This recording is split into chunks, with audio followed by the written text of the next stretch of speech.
Quand sa mère accoucha de Léo, c'était pour mourir aussitôt. Dans les décombres d'un bistrot, c'était la guerre.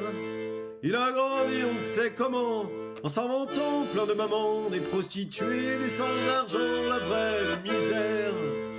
Comme il avait de l'aisance et n'était pas idiot, à son adolescence il devint gigolo. Dans le lit de femme chic, il fit don de ses dons, à trop vouloir de fric, on finit en prison.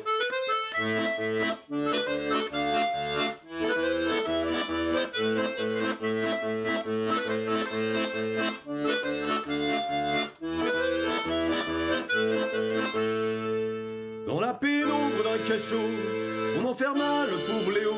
Avec des brigands, des salauds, c'était l'hiver. Paraît que t'étais un prostitué, lui dit un gars de sa chambrée.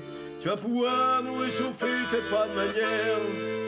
Mais ayant plus le moral et voulant en finir, en ouvrant le journal, il lu tu peux m'écrire, mon petit nom c'est Lila. Toi tu es prisonnier, si tu veux écris-moi, je serai ta liberté.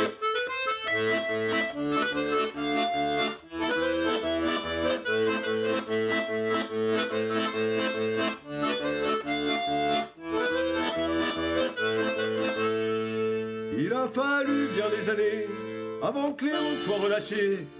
Mais un beau jour c'est terminé, on le libère. Il va pouvoir la rencontrer, celle qu'il appelle ma dulcinée. Il va la courir, le baiser, il fait le fier. Il croise sur le trottoir un cercueil de bois noir. Salut les hommes en pleurs et des roses de fleurs. Il arrive excité, frappe tout essoufflé. Et celle qu'il a aimée, il vient de la croiser.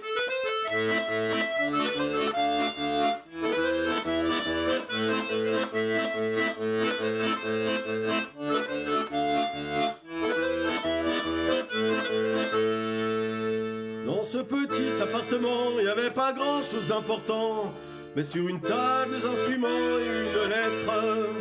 Mon petit Léo, gâche pas ta vie, fais ça pour moi, je t'en supplie.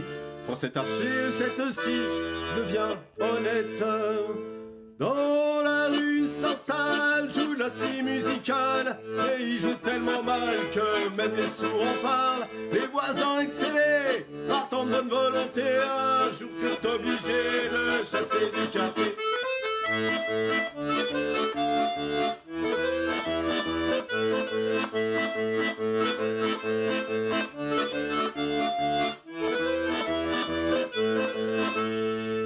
Et puis un jour dans les bistrots, qu'il se passait rien de très nouveau, on a pu lire dans les journaux ce fait divers.